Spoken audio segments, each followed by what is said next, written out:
Good morning, this is TCR, TroyCommunityRadio.com. I'm Clint Myers on 107.1 WTJN, along with David Denoyer for TCTV. It's time for the Main Street Report, and with us is John Wilson. Good morning. Good morning, Clint. As always, it's great to be here. You got the farmers market going on this morning. Nice crowd. Oh, it started up already. Another nice crowd and nice weather, Clint. Who is your featured vendor this morning? Yeah, our featured vendor this morning is the Simple Living Farm. Now, what do folks find with them? Well, they're all kinds of neat stuff. They're a certified naturally grown farm. This means that it's a little bit more rigorous standards than any organic farm. They grow things like garlic, basil, lettuce, and other items. Oh, so things that essentially you'd use in the kitchen just about every day. Yeah, I guess so. And the owners, Mike and Becky Smith, make sure that everything is proper there at the naturally grown farm. Okay. Tin Roof as well is there. I had one of their burgers over at the Miami County Fair, and those are amazing. Yeah, and that Miami County Fair stole them from us last week. They've been gone for a couple weeks doing some other things, but they're back this week, and they were missed. And also you've got the Reuse Smoothie. Reuse Smoothies back. People love those. Nice and healthy. Get down there and buy your vegetables and get something to eat, especially a healthy smoothie. Now you're going to be doing some sign-ups at the farmers market this morning too for the Be the Match. Be the Match should be down there. We gave them some tent space. That's for their 5K. It's going to be on September 17th. That's a very worthy cause. So stop by there, find out what's going on with the Be the Match. All right, so plenty of things happening over at the farmers market. Now let's talk about tonight, 7:30 over at the Troy Hayner Cultural Center. Yeah, their 40th anniversary celebration continues this summer, Clint. They're going to have a band out on the lawn. It's a CAAMP, I assume that's camp. They're an indie folk band out of Columbus. So it should be a good time over there if someone's looking for a nice activity to get out to tonight, and it's absolutely free too. It's absolutely free. It's going to be out on the lawn. It's going to be a fantastic evening tonight. I guess if it's not a fantastic evening, they'll pull the band right inside up on the third floor, so the show will go on, Clint. Up in the ballroom. What a perfect place that they can move that to. Isn't that flexibility fantastic? Let's talk a little bit about the Taste of Troy. Now that's coming up on the September 10th. September 10th, Saturday, September 10th. I don't know if anybody's looking out for it. We need some good weather this year on September 10th. Yes, we do. Yeah, we got the Taste of Troy. We've got some of our lineup set up. We're still working on a few more, but we have some fantastic restaurants, all the downtown restaurants with Basil's on Market. We got the Caroline, La Fiesta down the street, La Piazza, the Tavern, Mojo's. Al's Pizza's going to be there again this year. And then after you have all the good things to eat, we have some fantastic dessert places with Brittany's Cakes and the Cakery. And of course, Winans Coffee and Fine Chocolate. So we have those established. We're going to try to get a few more surprises if we can. All good stuff. It is all good stuff. And as well, there's going to be the beer garden again this year. We got the beer garden this year again. It's going to run from 11 to 8. The taste is going to be from 11 to 4. The restaurants will pull out and head back to their restaurants and take care of their Saturday night customers. But the beer garden's going to go on from 11 to 8. And we're going to match that up with music all day, Clint.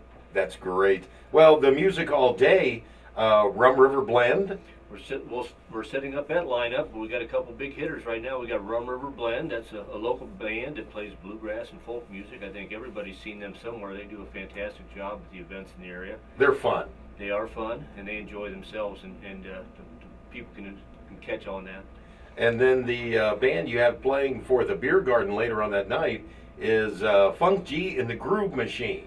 Funky G and the Groove Machine. This should be interesting. This is their first time in Troy, Clint, and it'll be my first time to see them live, although I've got out on YouTube and looked at them.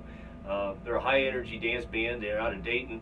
They play at all kinds of dance clubs, including down at the Reds ball field. I'm looking forward to that. They're a good time band. They're going to have a good time. And again, the entertainment is free. You're going to spend a few bucks on your tickets to sample the food and for your craft beers.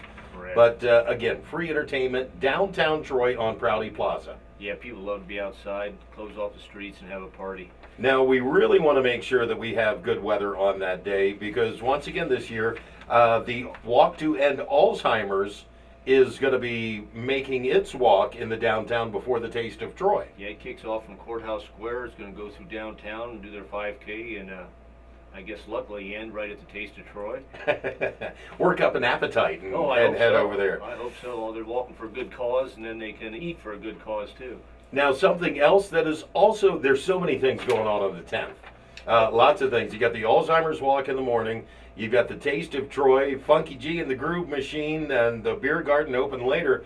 But also you have the Second Story Secrets. Second Story Secrets, another year of that successful event Troy Community Works does. That's going to start at 4 o'clock, and it's going to wind through downtown. They have a few new places they're going to visit this year and a few old ones, but Second Story Secrets is a chance to really snoop around and look at some buildings that you otherwise wouldn't get a chance to see.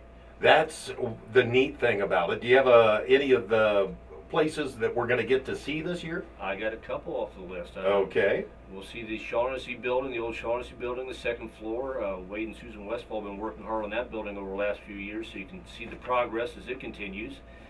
The Coleman Sadelman building, which is we know that is David Shoes and a few Oh, yeah. others. That's now owned by the Troy Community Works. They're going to show that whole building, so if you have any interest and wonder what's in that big white building, come on and get your tickets. I'd love to go through the whole building. My dad has told me stories about that as a kid. It's something. The Mayflower Arts Center is going to open up. We'll get the chance to see some of that. I guess there's an old stage back there and some other things. Oh yeah, that is. If you've never been it's like Kersplunking when you go into the Mayflower. What we've seen for so many years as that screen behind the screens at the back end of the theater is actually a old vaudeville stage. There you go. You get a ticket and you get a license to go snoop around back there. There's even an orchestra pit and dressing rooms down underneath the stage. Well, now I got to get a ticket. I know it is so cool. Well, a couple other places. The Elks Lodge is going to open again this year. That's at a fantastic building over the corner of Franklin and Cherry. Unless you're a member, you don't get to see that kind of place, and maybe even if you are a member, you haven't seen some of the areas they show. We have the Mayo building again this year. Here's a new one, the First United Methodist Church. Again, unless you're a church member, you probably haven't seen that fantastic building over there. That, again, is at the corner of Franklin and Cherry. So right there close to the Elks Lodge. So it's going to make for a really fun-packed day. And yeah, not to stop yet, you got to get to the Art and Echo and Reading for Change at 101 South Market. And a new one on the list this year, again, is the Redmond Lodge. They're looking forward to hosting some visitors this year. Great. It'll be a good time. By any chance, how do they get their tickets? I'll tell you what, I'm not sure. Troy Community Works has tickets for sale, and I believe you can pick those up over at the Mayflower, Clint. Okay, so Lisa will have the Lisa Bauer at the Mayflower Art Center. Perfect. All right.